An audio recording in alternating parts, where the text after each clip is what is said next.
Good morning, dear students. We are back to Pavilion. We are going to continue with electrochemistry. Now, today is also a very important topic that we are going to discuss. Now, before I start, there is some piece of advice that I have to all the students. It is humble request to all the students that once this lecture is over and when it is uploaded on the YouTube and the link is sent to you, and when you watch it, after watching it, please practice it. Without practicing, it is not going to yield any result to you, because you have to recall these theories in the examination, as well as the concept of this particular theory is applicable in the joint entrance examinations and the NEET examination and other various engineering and medical examination entrance test that you are going to appear for. So please, what I have observed among the students is simply they are students are simply watching these videos and then they are not working on it. There is a review coming from certain students, certain number of students, sir हमको पढ़ने में भी interest नहीं लग रहा है, मजा नहीं आ रही है, पहले जैसा मजा नहीं है. डेफिनेटली आप स्कूल को मिस करते होगे. I do understand you would be missing the school, you will be missing your teachers, you will be missing your friends at the school, you will be missing the recess of the school. Yes, I do understand, but my humble request to you is take help of your elder brother or sister who have studied through science. Start reading first the NCERT textbook. Once you read the textbook, watch this video again. After watching the video, naturally the notes are very visible. I always ensure that the video recording is done in such a manner that you can just copy down the notes from this lecture notes itself. Clear? That's why we have got a high resolution camera even for that. So, my humble request again, practice properly. After practicing it, have your own self-assessment, and the test papers and the assignments which are being uploaded have a check on how much you have learned by solving the MCQs and the assignments, okay, and appearing for the test paper which will be subsequently uploaded. Okay, so take care. Now we will start with this chapter again, continue with this chapter, electrochemistry, unit 3 of the NCERT textbook. The topic is variation of conductivity and molar conductivity with concentration. Now we had already studied about molar conductivity. We had studied about equivalent conductivity, where normality was the term. For molar conductivity, molarity comes in the denominator. And kappa. What is kappa? Conductivity. Clear? So, more ions are there in the electrolytic solution, more conductance will be there. Now, when you talk about the electrolytes, you've got basically two types of electrolyte. You have basically two types of electrolyte. Number one, strong electrolyte. Number two, weak electrolyte. Strong electrolytes are those electrolytes which can dissociate to 100%. Say for example, if I say 1 molar of NaCl, then I will get 1 molar Na plus ions aqueous and 1 molar Cl minus ions aqueous. But if I say 1 molar acetic acid, which is again a weak electrolyte, so I may get 0.1, that is 10% dissociation would be there, 0.1 molar of acetate ion and 1 molar of H plus or hydronium ion. Clear? So they have to be weak electrolytes. Weak electrolytes are those which are not dissociated 100%, while strong electrolytes are those which dissociates to 100%. So let us come back to the blackboard, whiteboard. Electrolytes strong 100% dissociation, weak not 100%. Example NaCl, KCl, HCl, etc. Here in this case you have got NH4OH, ammonium hydroxide, acetic acid, and so on. Now the next point, concentration increases, positive and negative ions come close to each other. Okay. Crystallization occurs and hence mobility decreases or mobility is less. Okay, when the concentration of the electrolyte in an electrolytic solution is increased, क्या होता है, positive और negative ions एक दूसरे के पास आ जाते हैं, वे come close to each other, बराबर, and there are chances of crystallization, there are chances of crystallization, और इनकी मोबिलिटी कम हो जाती है, mobility is less, and that is why they come close to each other and crystallization chances are there more. On dilution यानी concentration को कम करना, और decreasing concentration, ions are more mobile, so molar conductivity will increase. So on dilution, molar conductivity will always increase because molar conductivity is a bulk factor. It is written here.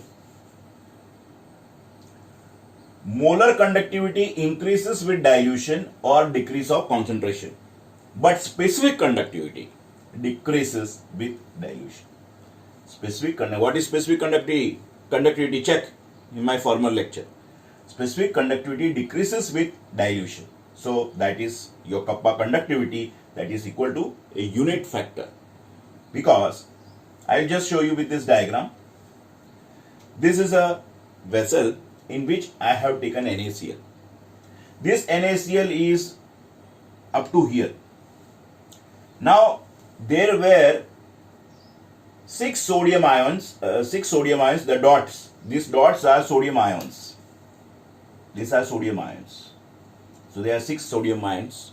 It is just for your understanding. There would be millions of sodium ions. I cannot have 6 ions in this particular bulk of solution. And the bigger ones are the anions, because the size of anion is always larger than that of cation.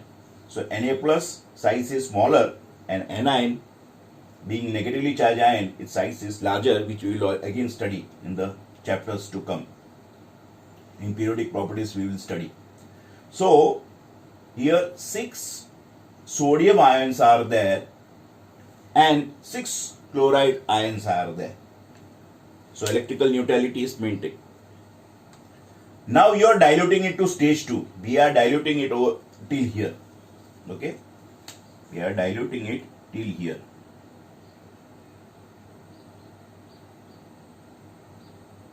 So when you are diluting, what would happen? Observation, dilution increases, concentration decreases.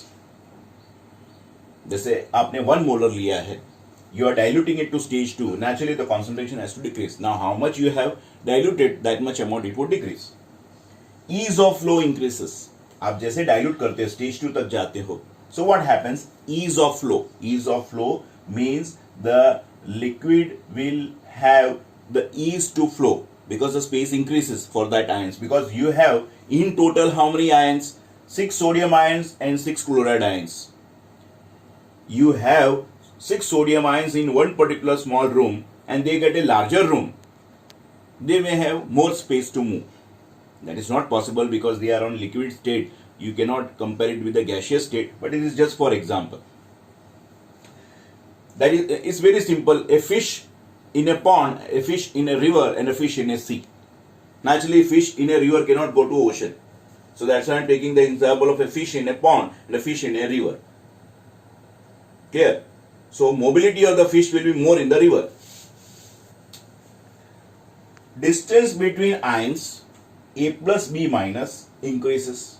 Here the distance between sodium ion and chloride ion will increase when you go to stage 2. Force of attraction. What is FOA? Normally four friend बोलते हैं, जो सामने कुछ बोलता है पीछे कुछ बोलता है, दैट इज अलग, that is different thing. For is force of attraction. ये force of attraction decreases. Clear? Because why? Distance between the ions are increasing, so naturally force of attraction has to decrease. So conductance increases. Now here molar conductivity is a bulk factor, hence it is going to increase when you are diluting. But conductivity, that is kappa, ये K देखो, I have written the K in a different manner because there is difference between K, kappa, conductivity, and dissociation constant K. That is a simple K. So K conductivity is equal to unit factor. Unit factor मतलब here suppose 1 cubic centimeter area was there before dilution. So number of ions would be how much? It would be naturally more, X. But when you dilute it and I take 1 centimeter cube of area or 1 centimeter cube of volume, in that the number of ions would be naturally less because dilution has occurred. But in 1 cubic centimeter volume, the number of ions has to decrease and hence conductivity will decrease. But molar conductivity is a bulk factor, it includes the whole area. This includes the whole dilution area. While conductivity is something of a unit factor, 1 cubic centimeter. Okay, volume.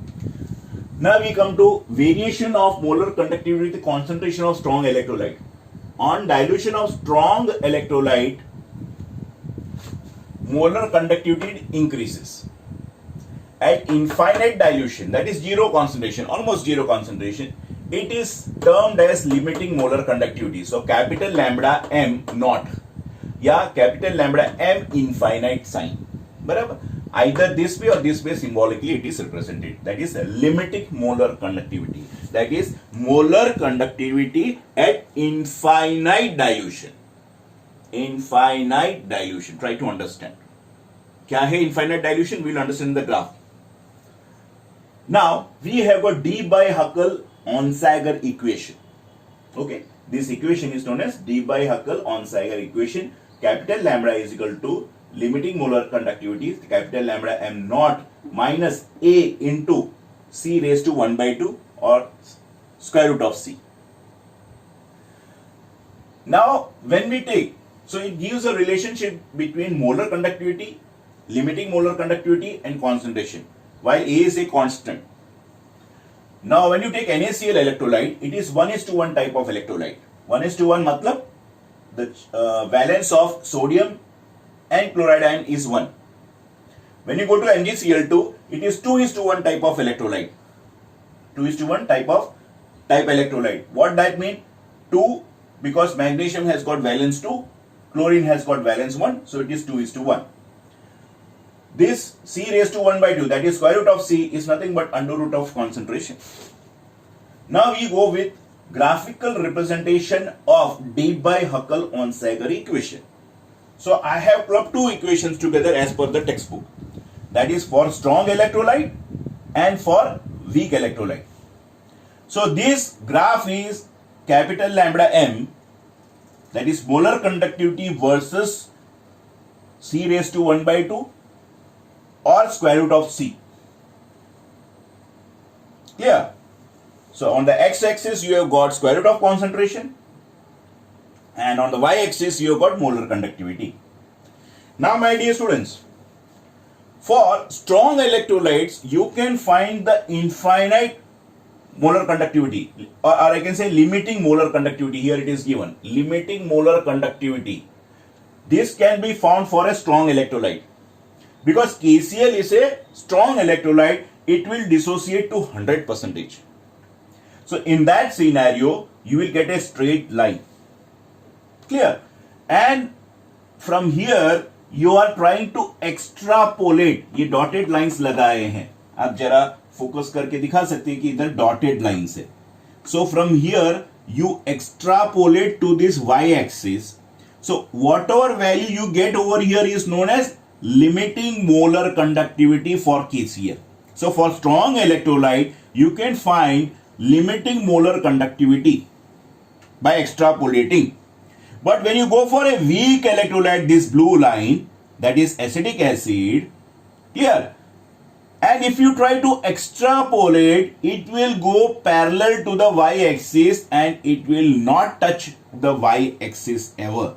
So you will not be in a position to find the limiting molar conductivity of a weak electrolyte like acetic acid. Clear? So for that we have got the method, that is Kohlrausch's law comes into the picture. So see, for weak electrolyte, limiting molar conductivity cannot be found. KCl is a strong electrolyte here, acetic acid is a weak electrolyte. Hope this part is clear. Here, as I said, again extrapolating for the weak electrolyte, you don't have limiting molar conductivity on the y-axis, but for a strong electrolyte being a straight line, this is, you can see, can be obtained. That is at a very high dilution okay, or infinite dilution, because when you come this side, the concentration is becoming less and less and lesser. So it becomes minimum at here. So that minimum concentration, that is zero concentration, which is written here, is known as limiting molar conductivity. Clear? In the case of the weak electrolyte, you can see there is a curve that is optic. Here also it becomes stable, and here also then it becomes stable. You go to infinite dilution, it becomes stable. If you try to increase the concentration, again it becomes stable. While in the case of strong electrolyte, there is a change noticed, and you get a straight line. Now we come here, Kohlraub's law. It is Kohlrausch, scientist Kohlrausch, whose method was used to find the limiting molar conductivity of a weak electrolyte. Barabar? Now what is the statement of Kohlrausch's law, which is very important, which you need to remember for the exams? Kohlrausch's law of independent migration of ions. At infinite dilution, when dissociation is complete, each of the ions make a definite contribution towards the molar conductivity of the electrolytes, irrespective of the nature of ions which is associated. Clear? Now you have got conductivity of KCl, the contribution of KCl 149.9, that of NaCl 126.5. So that is 23.2. Just pause it, no? It is 149.9 Siemens into centimeter square per mole. Everywhere Siemens into centimeter square per mole. Okay, limiting molar conductivity. For NaCl it is 126.5. The common ion is Cl. What is different here is potassium and sodium. So this difference of this is found to be 23.4 in the contribution of KCl and NaCl, limiting molar conductivity. Similarly, when you take limiting molar conductivity of potassium bromide, 159.9, and that of NaBr is 128.5, it is again 23.4. Same way we take potassium nitrate and sodium nitrite, okay, the negative ions remains the same. The contribution is found to be 145, 121, and the difference of these two is 23.4. So difference of these two contributing ions, that is potassium and sodium, being the negative ions remaining the same, it is found to be 23.4 Siemens per centimeter square per mole. 23.4, 23.4. So that is what it says. When dissociation is complete, each of the ions make a definite contribution. So these ions are these ions remaining the same, potassium and sodium is remaining the same. So they are making a definite contribution towards the molar conductivity, and that's why the difference is found to be the same. Clear? Now we go to the application of Kohlrausch's law, so you will have better understanding by iska use kiya hai. First, helps to calculate the molar conductivity of weak electrolyte. Now, we can calculate the molar conductivity of KCl on the graph itself. But how to calculate the molar conductivity of acetic acid, which is a weak electrolyte? Because through the graph you have seen that when you are extrapolating, you are not getting capital lambda M naught.